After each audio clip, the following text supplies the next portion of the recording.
part of the reason I invited you to participate in this webinar today, and you know what, I'd be just an idiot if I didn't mention this. Guys, you don't know where Ryan is today. I mean, this is amazing. He's on vacation, right? He's on Yes. vacation with his family. He's taken an hour out of his life to share it with you guys. So we all need to say thanks to Ryan for that, definitely. All right. Please share that love with him. That's just super cool. So one of my core beliefs is that you got to be really super clear about who you let your teachers be. Like there's just no shortage of people who have, you know, courses and tapes and on and on and on. Like they're selling snake oil. It's shiny object syndrome. And you know, Ryan is a guy who is walking the talk. I mean, he's not here to sell you anything. He's just here to give back and teach you what he's doing that's working for him. So, you know, Ryan, we pulled up your stats here. I want to go ahead and make sure everybody knows really how credible you are. So, Okay. he's a Colorado Springs native, right? That's where you've been your whole life, I believe. Yep. Almost 34 years. 34 years, sweet. And you're 2.5 years now into real estate, 1.5 years full time. Yep. So, you know, let's talk about that for a minute because, you know, I'm sure there are people on the call who've been in real estate for a decade or more, and they're like, wow, how do you get to these numbers? So, you know, today we're going to cover that. And yeah, I think one of the things I learned early in my career is that trajectory matters. Like if you pay attention to the trajectory that your life is on, that a person is on, you can make really good decisions about who you associate with. Oh, So, absolutely. you know, your first year in production, I think you would say this was your dabbler year, right? You weren't fully Oh, in the pond. yep. Nope. And that number actually looks pretty low. And when you see year two, it's kind of like, whoa, what happened? And that's kind of how I felt in my business too. And if I could give any advice, that three that I sold, I was working a full-time job, 40 hours a week. And then I was also, Jen and I, we're co-owners of what's called Moberly's Property Management LLC. So we owned an apartment complex. And not only were we the managers, but I was also the maintenance man as well. I have 20 years of maintenance background. So it's really hard to prospect clients when you have other obligations. And then once you see my year two numbers, Dan, like Jen and I knew I needed to jump. I know I needed to make a decision. I had to let go of my para-retirement and just say, I need to go all in. So we refinanced our home. We paid off all of our debt. We pulled out about $20,000 and we were like, all right, Ryan, sink or swim. And so I didn't go into this lightly. And I know we'll kind of touch base on it, but I knew I needed to get some sort of systems in place. Mm-hmm. So I've been working nonstop. I never take vacation, never took sick days. So I was like, you know what? My first week, I'm just gonna chill, relax, hang out, try and get my head straight. And then after that 7 days, we just jumped into it. Yeah, I mean that's a total sea change. Like we all go through transitions and Mm-hmm. you know different markets and gosh, should we not? There's a lot of that internal turmoil about decisions we should make. Uh, Mm-hmm. you know, the thing I've learned in my career, and I certainly see it's true in yours, is that you get to a moment where you have to jump in with both feet. Oh Like yeah. you can't have results like you're having if you're not fully invested in creating those results, right? I mean, Oh, you absolutely. earned this wasn't, oh, just a great market. This wasn't, oh, you know, somebody gave you a billion leads, right? This is you Oh getting yeah. up there and busting your butt every single day. Oh yeah. And we see that, you know, just continuing to scale. So, like my comment about trajectory, right? This is what I'm talking about. 3 Yeah. to 33 to 60 plus is where you're expecting to end up this year. You know, so Oh yeah. you know, folks listening to this webinar, this is exactly why I wanted to introduce Ryan to you because, you know, you'll get a sense from talking with him. He is so real. He's such a human being.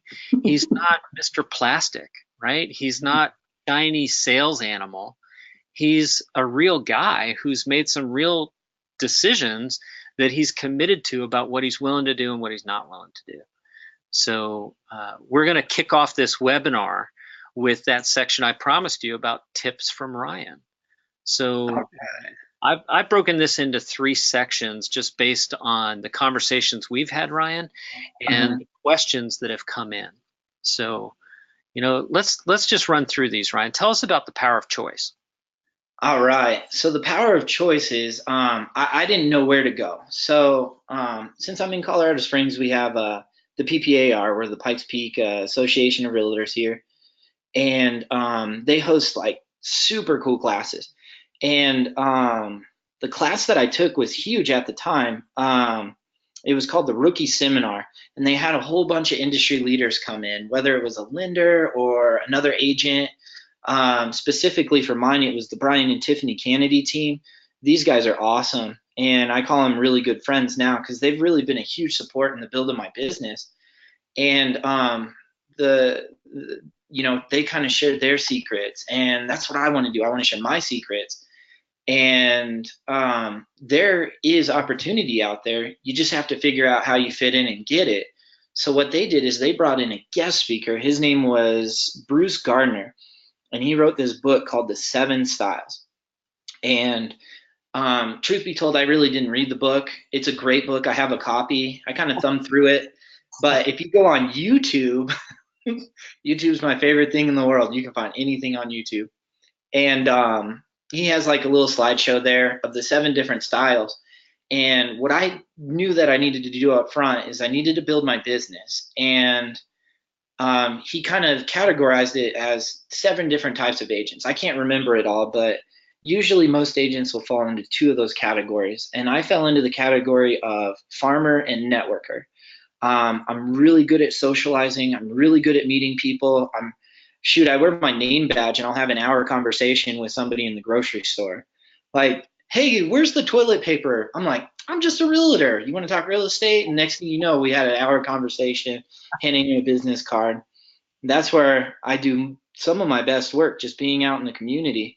And as some of the other strategies were like hunter, businessmen, and if you're a hunter, chase down all the FISBOs and internet leads and cold calling all you want, because that's your style. So, he kind of said, here's your style, pick which one you're best at, and then run with it. You can't do all 7. It's too hard. You're only one person, and there's only 24 hours in a day. So the power of choice, I picked farming. Is what I was good at. I'm a 34-year native, and with my 34 years here in Colorado Springs, I knew immediately, you know, um, my family's history here in this town. I'm a 2nd-year native, and my grandparents came to this town in 1960, and they had deep roots established inside the community. And I knew that I could build a business on that because I can't even go to the grocery store without somebody going, "Are you Mary Moberly's grandson?" Oh, Wow. absolutely. I'm Mary Moberly's grandson. And by the way, did you know I was a realtor? Hmm. Yeah, So, so this is a point here that I want to touch base on because like I have the totally opposite experience growing up. yeah. I went to 14 schools before I graduated, right? So nobody knew I was Evelyn Merrick's grandson. No, nobody had a clue, right? There was none of that that was going to be helpful for me. And yet I find that if you're really purposeful about being open and available to have conversations with people, it doesn't really matter. Like Hmm. one of the core strengths that I would really recommend every person who works in sales to develop is that sense that you could be dropped out of a plane anywhere on the planet and Hmm. you'd make like 100 friends before you hit the ground, right? You know, Yeah, absolutely. definitely want to have that. So super cool, Ryan. Go a little deeper. Okay, so going a little deeper, I my wife is such a big part of my team. I can't emphasize that enough. She is great at brainstorming. She was a marketing manager at the YMCA. I think that's national. Hmm. But so she was local here. She had to get flyers out, do all that kind of stuff, create ads, blah blah blah blah blah. So she was really big helping in the brainstorming process. And something about me, I even wanted to narrow my focus even more. So, I was a maintenance man for School District 3. That's a local school here in Colorado. And I was a maintenance man there for 13 years. Shoot, I cut grass for, Dennis Neal. And that was back in my high school years. And my grandma taught in District 3. My aunt taught in District 3. My dad's structural maintenance in District 3. You know, my cousin teaches in District 3. Everybody in my family has been in education somehow. So my wife came up with this really good idea, and it was, we need to figure out how to give back to teachers. And so I brought that to my employing broker at the time, and I was like, hey, this is what I'm thinking. What do you think? And she told me about this Homes for Heroes program. Dan, do you want to dive into that now? Well, I think we'll jump into that a bit in the next section. Um, Okay.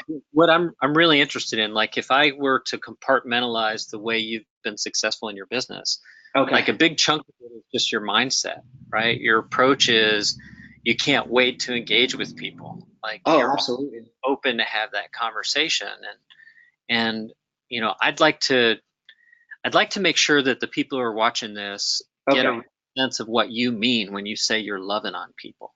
Like Okay. break that down for us.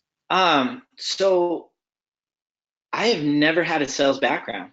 I wouldn't even know the first thing of sales. But I can tell you, every time I got a door knock from a roofer, hey, you got a T-lock shingle roof. Can we replace it for you? I'd slam the door in their face and be like, dude, you're a goofball. There's no way. I'm not doing that. That's weird. So I knew I wanted to attack my business not from a sales approach. Dan, I kind of came up with my own theory. I don't know if it's true, but it's mine. But nobody cares about real estate until they're ready to sell or buy a home. And I see a lot of agents in my market fail because they attack their friends, they attack their family, who, Right. you name it. People in the community, like, hey, I'm a realtor, let me sell your home. Hey, hey, hey, hey, hey. And I knew that that wasn't going to work for me. That's not my style. So when we came up with this loving on people thing, I chose a different route. I chose to engage my potential sphere and my family and friends with kind of like, how do I say it? Just loving on people. It's in the title. And I'm extremely genuine with all my conversations. Like even when I go to a listing presentation, I make sure the first 30 minutes to an hour is just talking about them. I just want to understand who they are, what they're doing, what's motivating them to sell. I won't even tell anybody about, what I've done or even why I'm there. And I Right. build that rapport with them. And immediately, right out of the gate, it breaks all the sales barriers. They no Mm. longer see me as a salesman; they see me as a friend. Right. And I'm talking about cold leads. These are people that I just showed up. They probably only know the way I look because they stalked my Facebook account. Yeah. Well, And so I mean, we've got a lot of stats about that in the industry. Uh, yeah, you know, if you ask an agent why they were chosen, they'll say, well, they knew, liked, and trusted me. Like yep, we all know that it's cliche at this point, yet it's so easy to forget. it Like is. you go to a training class and or you pay a few $100s to get somebody's listing presentation, and there's a disconnect there. Hmm. So something I think part of the reason we hit it off so well is like all we do at Happy Grasshopper is about like stripping away the salesiness and Hmm. just helping our members really build a relationship with people. And so naturally we just hit it off great. And I love that when Yeah. we first talked, you're like, "Hey Dan, I hope it's okay. I'm at the pool with my kids." Right? I was, yep. Yeah. There's no, "Hey, let me pretend I'm at my office," or whatever. And Nope. you would have been just that transparent and honest if I was calling about seeing a home Oh yeah. or about listing my house or whatever it would be. You've got to understand that people are people first. And we are at a critical moment in our industry. We really are. We've got technological, I hesitate to call them threats, right? Because it's really just going to be a transition. Hmm. But there are a lot of smart people out there who feel like, whoa, gosh, real estate agents make too much. Like we can eliminate them from the transaction, kind of like what happened to travel agents. Oh yeah. I'm just 100% committed to helping every agent I have the privilege of touching to do a better job at the human stuff, right? Oh Because yeah. you become so critical to your clients, Ryan. They Oh love yeah. you. You're like family to them, right? They don't Mhm. consider you a burden in the They don't. transaction. They can't imagine you not being part of the transaction. That's because you're so good at doing the things that technology can't do, right? Oh yeah, absolutely. So, that to me is just a fascinating topic because there's no shortage of places where we can add value in the lives of people we serve without talking about real estate all the time, Oh right? Learning, very yeah. key, right? I'm like the favorite one in the party because if I go to the party, we're always talking about real estate. Hmm.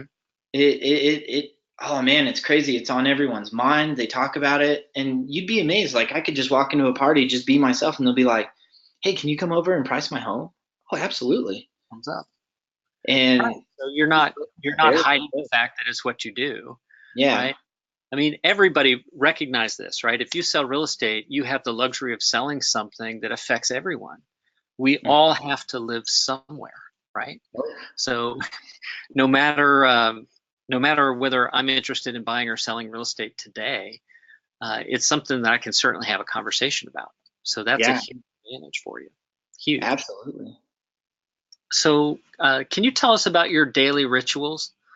I, we had this conversation where you're like, Yeah. here's what's working for me. I'm not spending money on leads. I'm not like trying to drive traffic to an IDX website. I'm, Hmm. I'm not doing, I'm not doing, I'm not doing. You're not doing so many of the standard things that agents do to generate business. And you're doing something that every single person on this call could start doing tomorrow and Oh they yeah. could do it for free, right? So let's Oh, break that down for 100% free. me. Yep. Yep, it is 100% free, and I just call it the power of social media. I just have to. We all have one of these. You could fit the whole world in your pocket, and the best way to connect with people is through social media. And I'm a couple years into a millennial, so that's all I know. um, and just being extremely transparent, before I got into real estate, I maybe had 150 people that I was joined with in Facebook, didn't have an Instagram account, couldn't care less about social media. Hmm. And every time I went to a class, it always came up social media, Facebook, social media, Facebook, social media. And I'm like, there's got to be some power to this. And then so I started thinking about it. I started watching tons of YouTube videos and I started kind of formulating my own Facebook plan. And even Facebook said it too in their last update is they no longer really want businesses generating ads to get in front of people, and which kind of stinks because I just signed up with Easy Agent Pro at the time, and the whole point was squeeze pages, squeeze page, squeeze page, squeeze page, get some lead gen. And so I signed up for that package because I thought I'd use that, and then Facebook's like, nah, we're not doing that. Like, So they want us as business people to engage potential customers through an organic reach anyways. So what I did is I already kind of had my Facebook thing going. So just starting at the beginning of my daily routine, I usually wake up anywhere between 4 or 5 o'clock in the morning. The one thing about Facebook is when you post, you have to post it when people are spending their most time on Facebook. Um, maybe I'm crazy or maybe everyone's going to relate to this, but the first thing you do when you roll out of bed, you pull out your phone, you get right on Facebook. So if everybody's waking up at 5, your post has to be at 5:10 or 4:50. Any mhm. time before people wake up, you want your post to be seen by everybody right when they wake up. So they go straight to the news feed, boom, you're there. So what I do is I generate some kind of post or some kind of action. It's pretty simple for me, Dan. And we kind of talked about this a little bit, but Dan and I were talking about don't divide your audience. What I mean by dividing your audience is right now in this day and time, if you post anything political, it's going to split your audience. You got 50% going this way, 50% going that way. And as you divide your audience, it's going to divide your clients as well. Because if you post, I'm pro Trump, all the other people are going to go, you know what? I think I want a different realtor, one who I can share similarities with or whatever. Mhm. So I don't post anything political. The only posts you'll see from me on my page are business, my personal life, and then I like to post about God. I'm a church man, so that means a lot to me. I get a lot of amens, hallelujahs, all that stuff if I post anything religious. So apparently there's some sort of following base that I have where they can relate to me on a spiritual level. So Mhm. that's huge too. It works for me. I'm not sure if it'll work for everyone, but Well, that's what I do every I think morning. what works is to be authentic. Yeah. Like, if you're not a religious person, don't pretend that you are on Facebook, right? Yep. Exactly. And the point about dividing the audience, like, Hmm. I really want to drive this home because Yeah. we all have political views. We don't all share them on Facebook. Some of Right. us do, and we really build our business by sharing that, right? Hmm. That's something I know people are quite successful who do that. So rather than say, hey, you absolutely should or should not do that, I Hmm. think it's better for you just to be aware of what the potential costs are, Right. right? Absolutely. If you're okay with alienating a big chunk of your market, more power to you. Um, I personally am not. Like, I keep my politics completely private. Hmm. It's off Facebook. Um, yeah, and some questions are coming in here. This is pretty good. Ian's asking, does spirituality not divide the audience? Well, yeah, it does, Ian, It and that's does. exactly Oh my yeah. point. Is Ryan's not faking it. Like, he's authentically a religious dude, so he's happy to say, if you're not comfortable with that, you should probably know that this is really important to me, Yep. right? And if I could even add on to that, Ian, I have to tell you this. This is funny because I get a lot of non-religious clients, and we're open about that because they feel so comfortable with me as their realtor. We'll have religious debates and we'll talk about it. And I even had one client. It was so funny because we got past inspection objection, and she said, "What did she say?" She said, "Praise God." And I'm like, "Cool. So does that mean you're ready to get in the dunk tank? If you want, I got a horse trough down the street and a bottle of chloroform. We could get this done." And it just breaks down the barriers, man. You just got to break down the barrier. We're both chuckling. She's laughing. She doesn't know I'm serious, but it's fun. Just have fun with Yeah, it. yeah, right. So, I mean, that's another key point there. So pay attention to what he's saying about this. He's serious, right? Yeah, And very. yet he's also able to joke about it. Like, he understands that, it might not be the conversation that some people want to have. So you got to be sensitive to that. If you're going to make the choice to walk around and be really open to engage with people, you got to be really open and engage with them. And that means expecting them to accept some things about you, and you're being willing to accept some things about them. So Oh yeah. humor's like the lube that makes everything work there for sure. Oh yeah. The daily ritual. We're going to go a little bit further into this daily ritual. So Yeah. I want you to break down specifically, like, the number of people you're reaching out to, what your strategy is there, and what the results you're seeing there. Can you give us that detail? Absolutely. So let's go back to that 4 or 5 o'clock thing. Um, it's so important to do this and build it into your day. And this is Mhm. all about that organic reach. So it's kind of like a social media theory I have.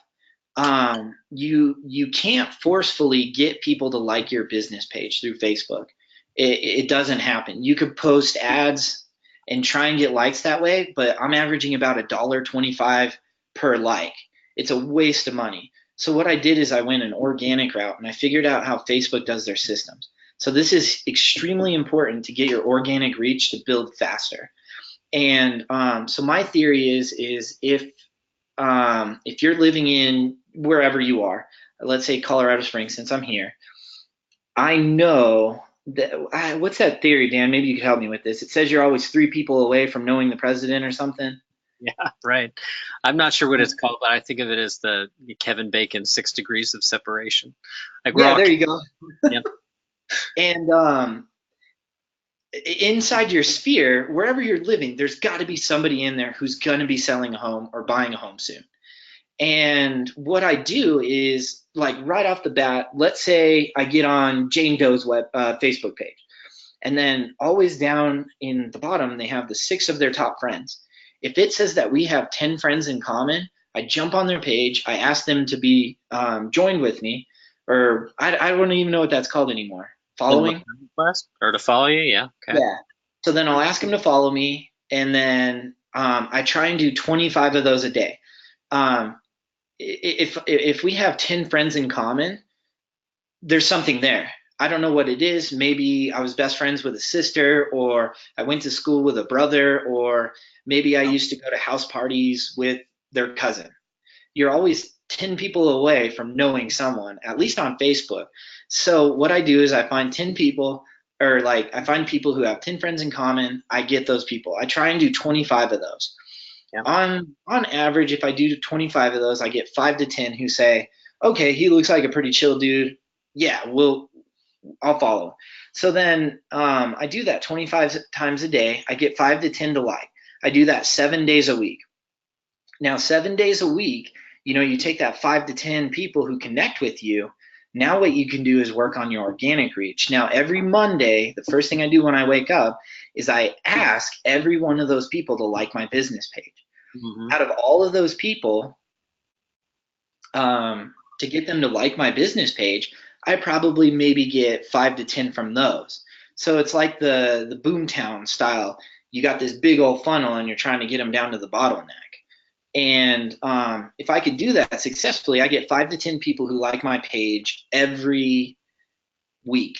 So, and like I said, this isn't guaranteed to sell, but I can guarantee you once they see that you've asked them to follow, they get on your Facebook page, they see that you're a realtor, they decide if they're going to follow you or not. And if you're like me, the first thing I do is I start doing this. Oh, they have kids, they have friends, they have, you know what I mean? I follow their whole life. They're doing that to you too. Right. Yeah. You just jump in, you join the conversation that they're Yep. having. You Yep. engage with them, you let them see you. So, like, Yep. if you're an agent and you're out in public and you're not wearing your name tag, no one knows you're an agent, right? Mhm. And on Facebook and email, all these ways you're connecting with people, there's an opportunity for them to see what it is that you do for a living. So you Absolutely. don't have to lead with that, right? You can lead Yep. with just a relationship, just a comment about something. Like Yeah. I teach a class about building rapport, and the most Hmm. effective way to do that is to find that thing you have a common interest in and talk about Absolutely. that. Like, so it's a shared observation about something you both think is cool. Yep. Exactly. And Yep. then that was going to be my next top. That's what I kind of do on the underlying. I went from 0 Facebook followers. I'm at 1,550 right now in a year and a half. Very cool. And So I let's go ahead and tell them where they can follow you. Like, I mean, you guys should be doing that. You should observe what he's doing on his Facebook page. absolutely. And the way I found it out, there's this really good, there's a couple really good agents in my market who are actually kind of doing what I'm doing, but I didn't want to do what they were doing, so I kind of took a spin. But you can find me at Ryan Moberly, Remax Real Estate Group. And if you just type in Ryan Moberly, it should pop up as a page. All right, very cool. Very cool. So you had mentioned, I just want to reiterate this, that you're spending about an hour a day on this strategy. Yep, an hour a day. So, so much of what it takes to be successful is a discipline to do the things that are good for Oh you yeah. on a regular, repeatable basis. So, Yep. this is a free thing. Like every 100%. agent has a lot of things they can choose to focus on. And this has been a way that's proven to work for you. Oh So, yeah, absolutely. And just to piggyback that, Dan, mhm. every lead I get, this is mind blowing. I talk to other professionals in my market. Every lead I get, Facebook Messenger. Hey Ryan, I was thinking about selling my house. I want you to come look. I already landed the job and I didn't even do anything. I Yeah. didn't cold call them. I didn't send them a postcard. I didn't blow their email up. I didn't do anything. I just post on Facebook and I get Yeah. them to follow me and they come into my Facebook Messenger. It's really cool. And the cool thing about it, Dan, and this isn't a guarantee, because if they're listing, they're probably going to interview a couple agents. Hmm. But I would say 90% of the time, they reached out to me to work for them. Right. So if you want 100% lead conversion, I mean, listen up, audience, right? Yeah. Oh, yeah. It depends on how they're reaching out to you. So what Ryan is doing is he's allowing those people to observe who he is over a period of time, Hmm. right? They're coming to know, like, and trust him, whether or not they've actually talked to him. They feel like they know, like him, and they can trust him because of his Facebook presence. That's super huge. So, Absolutely. people, we're always selling as salespeople, right? But people buy and sell on their own time frames. So having that kind of strategy where, these leads you're generating are nearly 100% likely to list with you, as compared to, say, a lead that comes from a "What's My Home in Colorado Springs Worth" page, right? Most Oh of yeah. those leads are extremely long term to convert. So, lead scoring and grading is super important. You got to pay attention where they're coming from. Oh yeah, absolutely. Um, And it's not a guarantee, Dan, but it's a guarantee for me.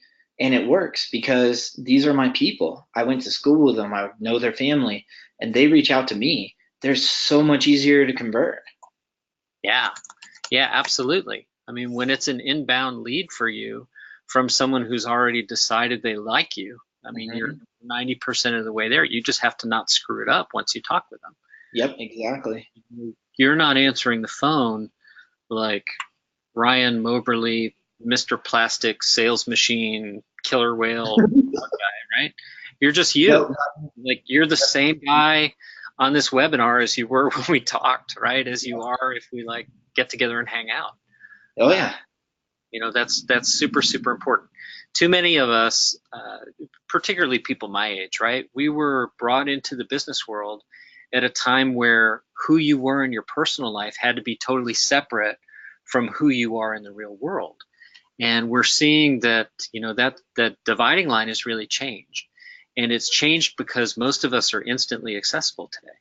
Yeah. Like, my buddy Stephanie Zamora, she had a question earlier about, in their office, they, typically encourage agents to have a separate Facebook, for business and personal. And I totally understand the perspective that she's Oh coming from. yeah. And yet, we live in a world where privacy is dying, you know. Hmm. Most of what we do is observable to other people, whether we know it or want it, it's there. So we're kind of becoming a bit more relaxed into just embracing who we really are, and sharing our authentic selves. Yep. Uh, that works more effectively. Oh So yeah. there are quite a few questions that are coming in here. I want to make sure we Yeah. ask. Let's do I'm it. going to jump into the lead gen section. So people are asking, are they following you or friend requesting you, right? And you've got Um, below 5,000 contacts there, which is yeah. the Facebook limit. So they're not following you; they're friend requesting you. They're friend requesting me, Yep, absolutely. And and let's I see, don't know they're why they want to be my friend, Dan. I, I really don't know. Like, I probably get maybe 25 to 50 Facebook requests a week. yeah, And I'm almost at the point where I'm unfriending other real estate agents in my market so I could have room for more potential clients. hmm, And I know there's going to be pros and cons to that because, like, if I put a Facebook face, like yesterday, I got a new listing coming up. Hey, realtor friends, I got a new listing coming up. We got to get it under contract fast. Pocket listing, come get it. And they're like, "Wow!" And they come and get it. But if I'm not friends with them, I'm going to lose that. So right, it's going to be a balance. yeah, it that makes sense. So a question back to the book that you mentioned. People wanted the title. So do you know the Uh, title of that? I'll put it in the chat for everybody. yep. It's Bruce Gardner, Seven Styles. And I don't know Bruce very well. I know he's local to our market, but he got more out of sales and he mostly coaches now. Hmm. Phenomenal dude. Pick up his book. If you guys can, like, if your like brokerage could get him in and teach you, phenomenal dude. Yeah, very cool. I don't know Bruce. I'd like to. I'm going to pick up his book and give it a read. Um, Yeah. you I know, wish I I had it with me, but YouTube well, it. no big deal. Yeah. We can Google it and stick it there in the chat. That's no problem. So we're going to shift now into lead generation. Like, we had a bit of a talk about this because there's really only like one dominant lead source for you outside of your social strategy. So Okay. Let's share that with our listeners and teach them what they need to know to maybe use it themselves. Okay. So this goes back to that talk that Jen and I had. Hmm. And when we were building kind of my business, I knew that I could market to teachers very well. I spent the last 20 years of my life with them. I hang out with them on a daily basis. These are my friends, family, you name it. So, and then if you guys have teacher friends, the number one thing they always complain about, we have no money for our pocket and we have no money for our classrooms. Boom. So right there, it was like the start of the business. Jen, my wife, was like, we have to find out a way where we can rebate teachers. Hmm. And I know there's legalities in every different state, nation, world, whatever. But the way to get around that is my employing broker turned me in to this Homes for Heroes thing. And I can't talk enough about Homes for Heroes. It's really big for Colorado Springs because we have 7 of the top military bases around us. You know, we got Fort Carson, Schriever, Berkeley's up the street. We got the Air Force Academy. We have Hmm. like it's a military town. And you know, when I was growing up, I have to say this, Dan, this is gonna be fun, but I never really liked the military because all the gentlemen were more handsome than us natives, and they would always steal our girlfriends. And so it's kind of been a shift because now most of my clients are military, and I went and got my military relocation cert, and so I tag that on everything I do. And then, can they see that Homes for Heroes website? Yeah, I just put it up there on the screen for people to see. So homesforheroes.com. It's a place Okay. to definitely look in. Like those of you who are in a military community, you probably already know about it. And yet, this extends well outside of just military communities by, first responders are eligible for this, teachers are eligible for this. There's a lot of good stuff there. And incidentally, my buddy Abby Waltz kind of runs the show over there, and Yep. she's a dynamite human being. Oh, So she's fun. She's yeah, amazing. I'd encourage you guys to look into Homes for Heroes. So tell us a little bit about the volume of opportunity that you're getting through that, and how much of an impact it's made for your business. Oh yeah, absolutely. So I wanted to use the program mostly for teachers, but I saw the opportunity along the 4 other categories. So, like Dan said, healthcare, police, firefighter, military, and educators. These are the backbone of our countries. These are all government paid jobs. And depending on where you live, you know, funding's different for everyone, but not that they're hurting, but if you're going to spend some money, put it into those categories because these are the people saving lives, helping lives, you name it. These are public servants. These are people who join their job profession to serve the community. And I built my whole business, Dan, on serving others. And that's where we kind of got the title Lovin on people because if they're serving, why can't I serve them? So I don't want to sound like dumb, like go give a rebate, go give your money away, whatever. Find out what you're passionate about and then put your money towards that.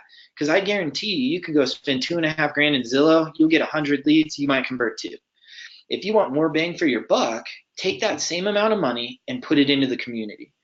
And this is where Homes for Heroes opens up tons of doors because I could walk into a school building and they'll be like, who are you? What are you doing here? And I'm like, hey, I'm with Homes for Heroes. How can I serve you? Do you guys need school supplies? I'll bring like breakfast burritos from Rudy's, and they're only like $2. I spend like $300. I bring in 400 tacos. Boom! I set it on their counter, and they're like, "What? Teachers love food. We love this more than anything." Yep. And then it breaks down that barrier. And then if the principal's nice, they say things like, "Hey, do you want to kind of tell them what you're here for, what you do?" And I always start with, "Well, I'm not here to do anything. I'm just here to serve you." Well, see, I remember we were talking about content for your campaigns, and Yeah. you were saying, well, if I know a teacher who needs stuff for their classroom, I'm just going to provide it. Yep. Like I'm Just going to provide. roll up to a school and they say, yeah, we could really use a couple of printers or, a computer or whatever it is. And you're like, boom, happy to supply it. Yep. I mean, that goes And a long way. it does. It really does. And I'm not saying it's guaranteed referrals, but when these boxes just start showing up at these locations, they're like, oh, we just got 15 new laptops. Where did those come from? There was nothing in the budget for it.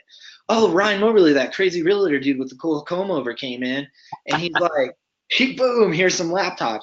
Next thing you know, and let me back up, Dan. I've also come up with a theory that if you want to grow in your in your neighborhoods, what do people care about the most? Their kids. If you're doing things to benefit their kids, they see it, they notice it, they watch it. And then it just opens up doors. It's like, well, he gave to my school. How can I return the favor? Hire me as your realtor. Yeah. It's a no-brainer. It goes two ways. Fancy term for that is induced reciprocation, right? That's one of those like old time cheesy sales tactics where, Mhm. you give someone a little gift at the front end and then expect them just to like hand you money. Um, Mhm. so, I want to be really clear about this because this is working for you because you are authentically invested in the community that you're serving. Yep. So, if you don't feel this way about helping teachers, don't rip off this strategy. It isn't going to Yep. work. Find that thing that you really care about and then get involved in it. Help it be more great at whatever it's being. And you'll develop an audience there. You really will develop a tribe. Oh yeah. And So, there's so much opportunity. yeah, so a great question has come in about that from Evan. I love it. The question is, do you post your quote donations on social media? Like, look Ooh. how awesome I am. I just dropped off 15 laptops. Uh, I don't, to a point. Yeah. When it comes to monetary donations or values, I don't post that. But for example, I sponsored French's Fun Run. I, Mm. I, the PTO president is a really good friend of mine. She let me sell her house. In return, I told her, whatever you need for French Elementary, let me know. I'll take care of it. If I can't, I'll tell you. But so we do a lot of things here called fund runs. And pretty much instead of like beating down the parents, like buy more cookie dough, buy more cookie dough, they've decided to do all of their money gathering in one fund run. And they have like huge returns. Like our goal this year is $20,000. How can we get $20,000? And then they only do that one fund run for the whole year. And then they don't beat the parents down with Girl Scout cookies, cookie dough, buy the yo-yo that your kid's never going to see again.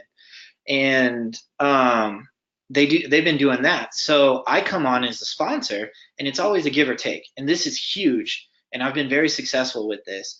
Is some are different. Some like, hey, you want to be a sponsor 250? Hey, you want to be a sponsor 500?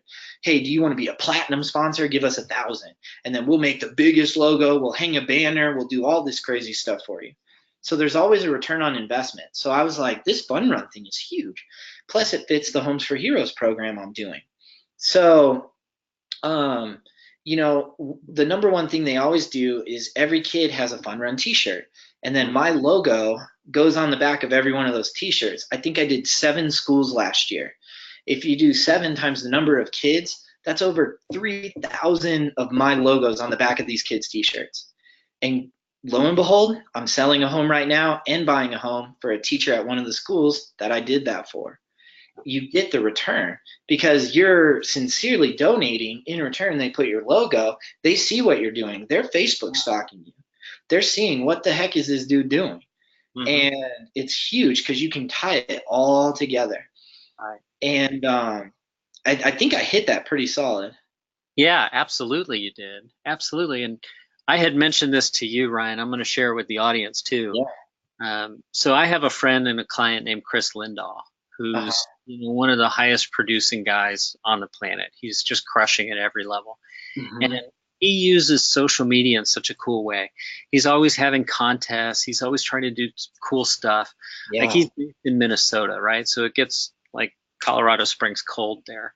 So, for every like a post gets, he'll donate a pair of mittens to the homeless shelter. At Halloween, he'll, try to win the Guinness Book of World Records for giving away the most pumpkins. Like there's always something cool and interesting that's giving back to the community. And, I see Yeah. your career just really continuing to take off with this focus that you have of really loving on people. I mean, it's just Oh so it's yeah. absolute privilege to support you in this journey. It really is. Yeah.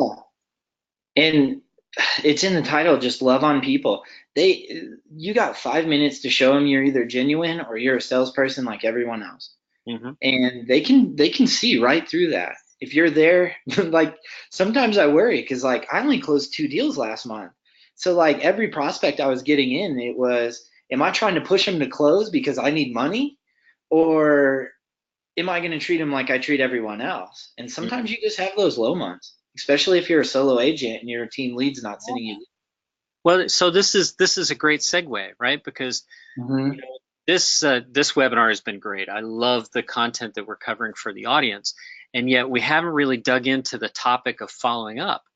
And I mean, this is so super critical and important for people. Like, Yeah.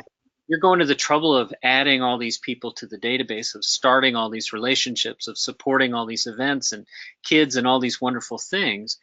And in order to make all of that work, you've got to have a great follow-up system in Oh place. yeah. And most people are going to struggle with that because it's, hey, how do I organize it? Like, or the technology has given them trouble. They've got concerns and questions about content. They don't know what they should say or when they should say it. And then, number three, discipline, like we talked about before. Yeah. Facebook strategy, crushing for you, but guess what? It stops working the moment you stop working. Oh yeah. If I go a week without posting anything, my social media presence is dead. Yeah. And the way the Facebook algorithm works, you've got to continually engage with the audience, or Oh they yeah. start to think nobody cares about you anymore, so they stop showing your stuff. Oh Like, yeah. right? Yep. So, this creates a dynamic for people. Like, it's so important to be consistent with your activities, whether it's social, whether it's email, whether it's showing up at the school and passing out breakfast burritos, right? Yeah. Because like the natural tendency for a sales professional is feast famine. It's a roller coaster ride Hmm. because you get so busy fulfilling all the work that you have to do for a client, you don't have time to do the things that got you busy to begin with. So you have a peak and valley of your income stream. And you notice that Ryan doesn't have that, right? We went from 3 transactions to 33 transactions to Yeah. 60 plus transactions. So you can have that consistent upswing provided you do the right things at the right time. So, Yep. one of my maxims is that consistency equals professionalism. Oh Okay. yeah. And we live in the age of automation. So there's absolutely no reason that you can't automate a communication sequence that both sets expectations and then fulfills those expectations. Like, Absolutely. super critical to do that. Yep. So let's see, we've got a ton more questions here that have popped in. We've got some CRM questions. We've got some follow-up questions. We've got quite a few people. Thank you to those of you who've found that title of the book, 7 Styles, How to Design Your Real Estate Career of Yeah. Success and Significance, right? So I've posted that for the whole group, so Cool. everyone can have that now. And we're at the point in the webinar where we're going to transition. So Okay. many of the folks who are here today are already our members at Happy Grasshopper. We Okay. absolutely love you for that. And we're going to show you some brand new stuff that's coming to your account, right? We also have a lot of people who are not members of Happy Grasshopper. So I'm going to just kind of walk you through, give you a high level overview, and then I'm going to share with you guys this super secret stuff that's about to be launched. So Ryan, you're more than welcome to hang out with us through this. Or you can get back to your vacation, which I know your family would love it if you would. No, my wife's texting me right now, like, when are you done? We got to come home. But Exactly. no, I want to hang out. I want to see it. I know it's Okay. going to be good. Super cool. Um, so sweet. So let's dive in here. Let's take a look at this stuff. The first thing that we have to help someone do if they're going to have any success communicating with their database is organize it, right? I mean, that's pretty simple and straightforward. And I like to help people understand that there's really just 2 kinds of people in your database.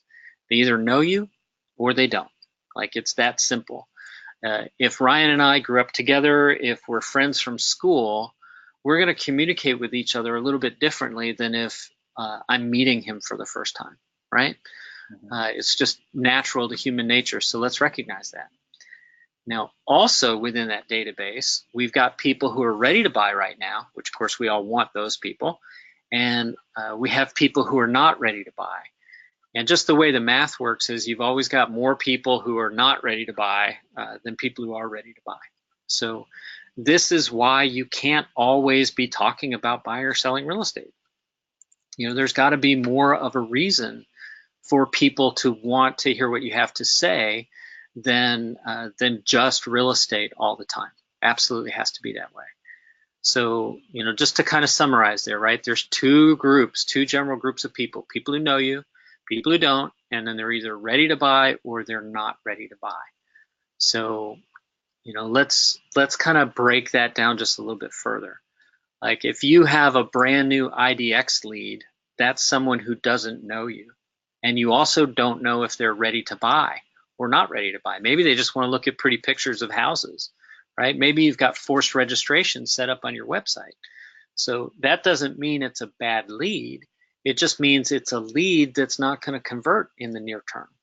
So it would be an absolute shame if you didn't have a strategy that would allow you to nurture a relationship with that person so that when they are ready, obviously you're the person that they're thinking of. So, you know, let's just do a little simple organization here. Your contacts are spread out all over the place, right? They're in your phone, they're in your CRM, your MLS, et cetera, et cetera, et cetera. So part of what we do for our members is we help them export their contacts from wherever they are. We deduplicate them, we load them into our system, and we even do things like case correction.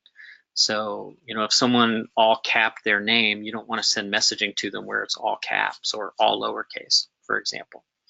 So those are things that that you should think about. Now, let's talk about grouping your clients. Okay, your past clients, they're in your MLS. You ought to be able to sort them. So even if you don't have a real organized database right now, just log into your MLS and export all your closed transactions. Right? So there you go. That's a data point. They need different messaging from you than other people in your database do. So once you've got all these contacts organized and you've made the decision that it's important to keep in touch with these people, you've got to figure out, well, how to do that. I mean, what works best, right? There's so many different ways to communicate with people today. You can send them emails, you can friend them on Facebook, you can send them a text message, you can buy them a blue bicycle and ship it to them, right? You can do anything you choose. And I like to do what works. So, you know, if you were to Google highest ROI in marketing, you'd see that email is the thing that's still crushing. And I love to share this data because so many people just don't get that. Like they're using it in the wrong way. So let's look at some data. Direct Marketing Association. They say if you put $1 in, you should get $40 out, right? McKinsey, they say that email is much more effective at converting customers than Facebook and Twitter combined, 40 times more effective. I mean, that's huge, right? And yet, probably 99% of real estate agents will never get anywhere near that kind of result because they're sending content like this, right? I mean, I'm not throwing rocks here at Berkshire. I'm not, because every brand has some sort of system that allows you to send messaging like this. And the reality is that even if it's not marked as spam, even if it doesn't go in a promotional folder, we all have a filter in our brains. So the moment we see a message that looks like marketing, our brain says, that's safe to ignore. Okay, so here's the truth for you. If it looks like marketing, it's safe to ignore, right? Now that does not mean that marketing is bad. It does not mean that there's not a time and a place to send a message like this. Like Outback, for example, they do this very effectively. This is a message that they send out the week before Mother's Day. And as a result, millions of people click and order a gift card for mom, okay?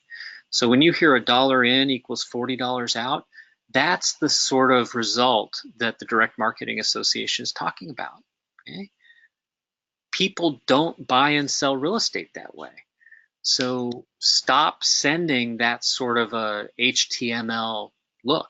You just don't need to send that sort of thing out. Half the time it shows up looking like this, right?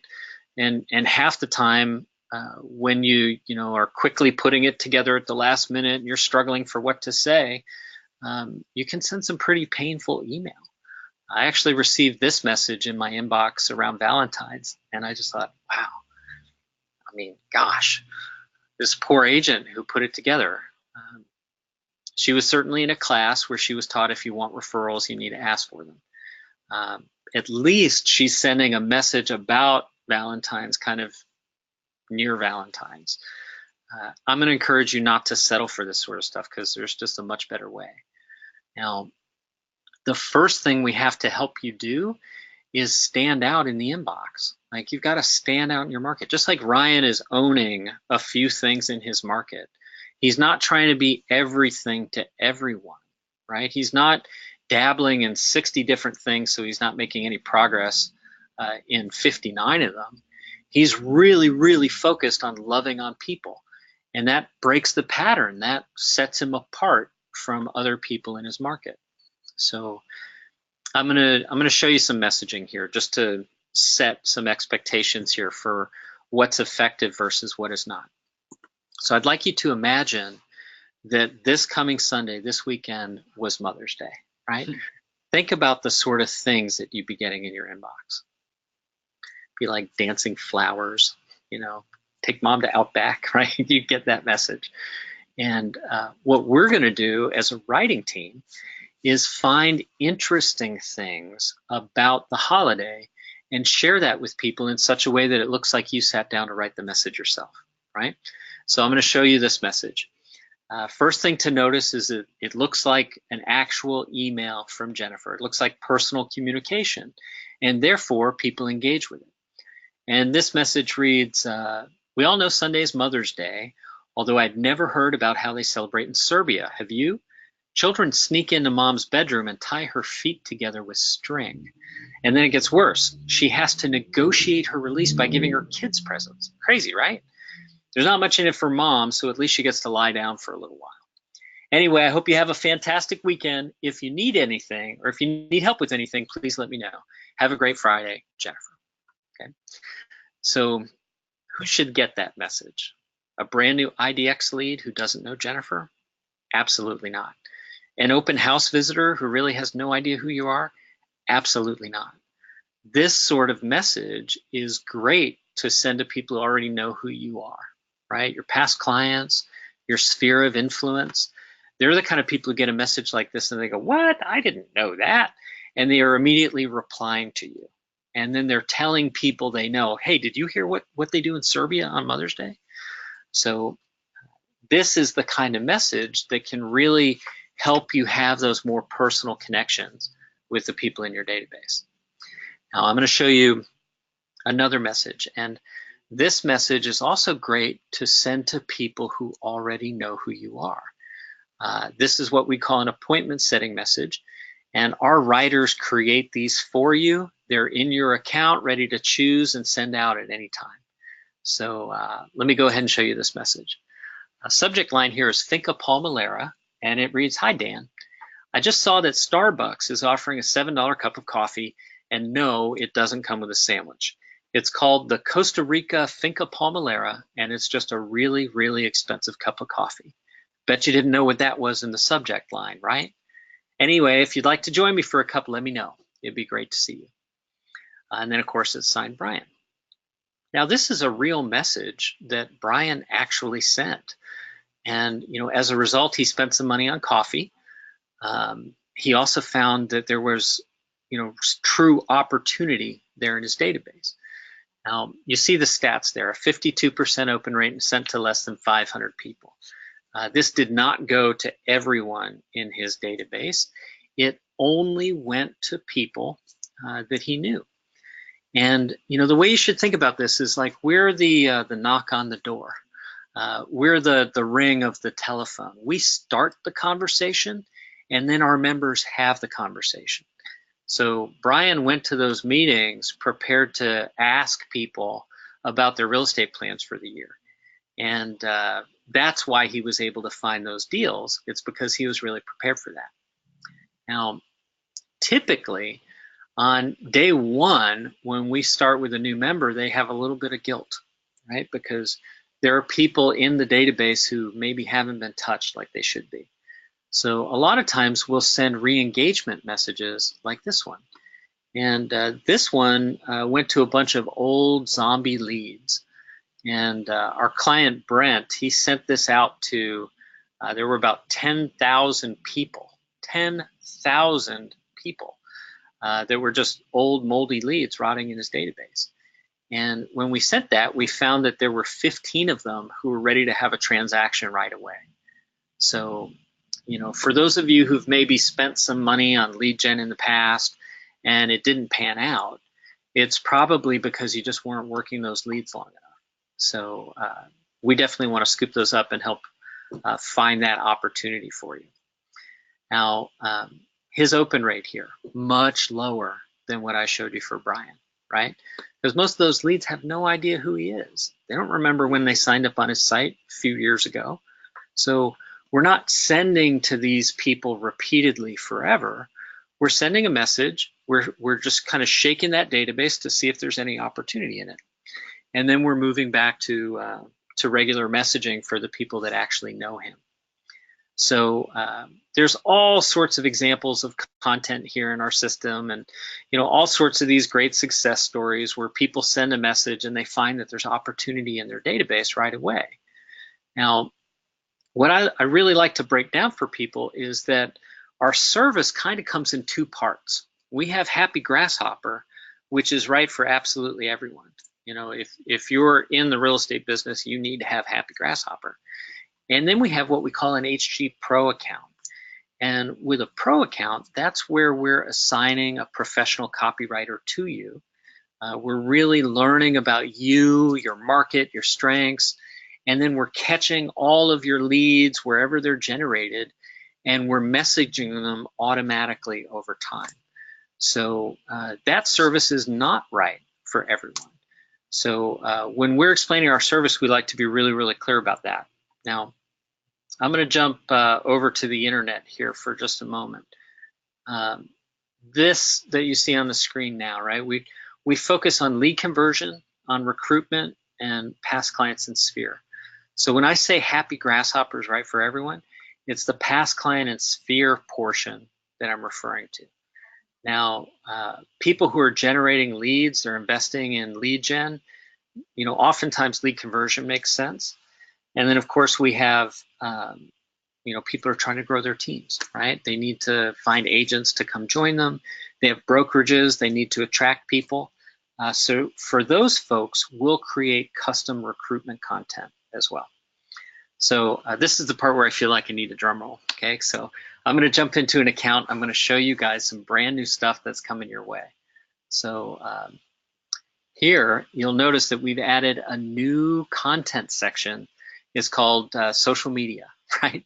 So our writers are now creating content that you can share on Instagram, on Facebook, and of course on Twitter. So the whole plan here is to not create messaging about real estate, not to just help you market your listings and your open houses on Facebook.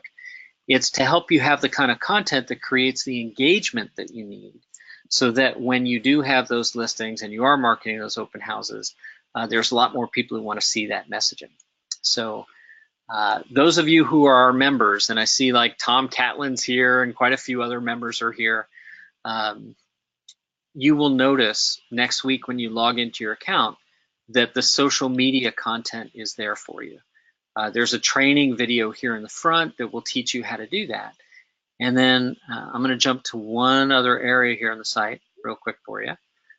This is the dashboard page. And what we're doing on our dashboard is we're taking all of our great training content.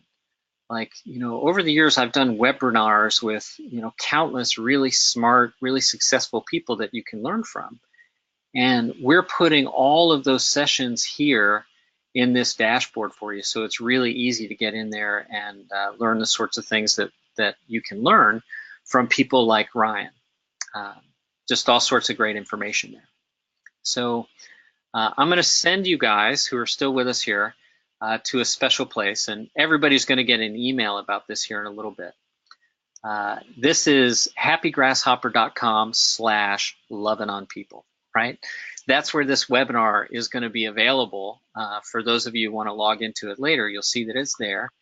And we have put together a special kind of a thank you pricing option here for you.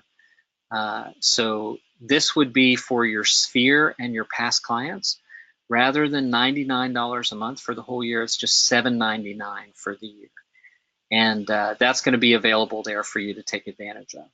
So when you get to the page, you can read all the details there, what we offer as part of that account. It breaks down absolutely everything there, so it'll clear up all your questions. And of course, you know, if you want to call us and talk to us about those things, we're happy to help you there as well. So that's our webinar, folks. Thank you very much for your time and your attention today. I see that smiling face there, Mr. Moberly. I see that. There's some little kids who are going to be happy to have you rejoin them here. Absolutely. Definitely. Hey, sincere thanks for taking time out of your vacation to absolutely come on this tour. And I hope I answered everyone's questions, Dan. And if there's more questions after this and they keep coming in, please feel free to send them to me. I don't mind.